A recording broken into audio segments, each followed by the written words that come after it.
Hi.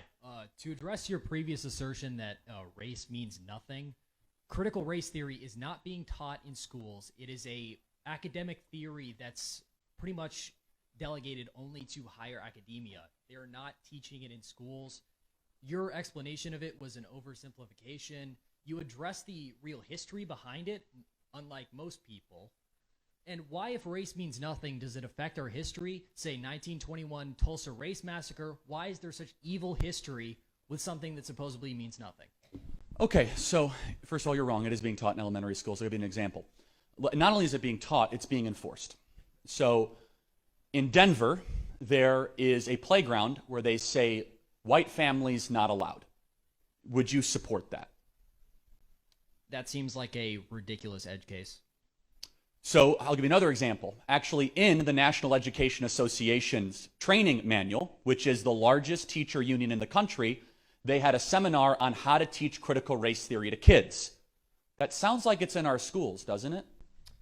What that is it's literally just common sense. It's saying that this is real history. This is what has happened in the past. Right. So and that matters. Okay, got it. So, for example, would you say that black-only dormitories is wrong? It certainly creates a sense of community. I don't see any problem with that. We have sororities. We have male-only dorms. Right. So racial differences are irrelevant and immaterial. Chromosomal differences actually do matter. But let me ask you a question. Are there differences between races? No, not biologically.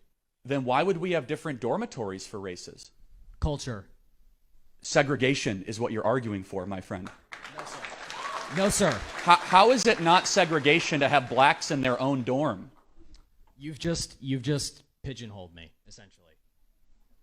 You've essentially just you've distracted from my original argument. No, you did that to yourself. Let's reemphasize. So Okay. Ibram X. Kendi argues, who is one of the leading thinkers of critical theory, race theory, discrimination today to atone for discrimination of yesterday.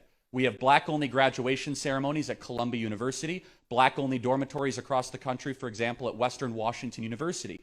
Can you join me today in saying black-only dormitories are evil, wrong, and it's segregation? You still haven't answered my question about why does this history simultaneously mean nothing? Well, I'm happy to answer that, but the fact you're dodging segregation in America, why is that? I'm arguing against segregation. So you're against black-only dormitories? Yes. Well, you said it was a force of community, and then not for critical race theory. That's an option. We have choice. Oh, so you could choose to segregate. That's a pigeonhole. What do you think of white-only dormitories? What? Would you support white-only dormitories? Everybody has a choice. So I think white-only and black-only anything is evil and wrong. That's why I hate critical theory and critical race theory, because when it's put in practice, you start to discriminate people based on race. So we're now south of the Mason-Dixon line in North Carolina. We did a lot of work to get rid of segregation in this country. Why are you trying to bring it back? What work? The Civil Rights Act of 1964. In this state? Yeah, actually, in this state. Are there black-only bathrooms out there I'm unaware of, or white-only bathrooms? Nah. Right. A lot of work was done in this state.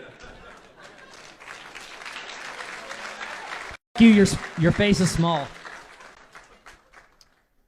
Well, thanks for being here. They always go to insults when they lose the argument. God bless you, my friend.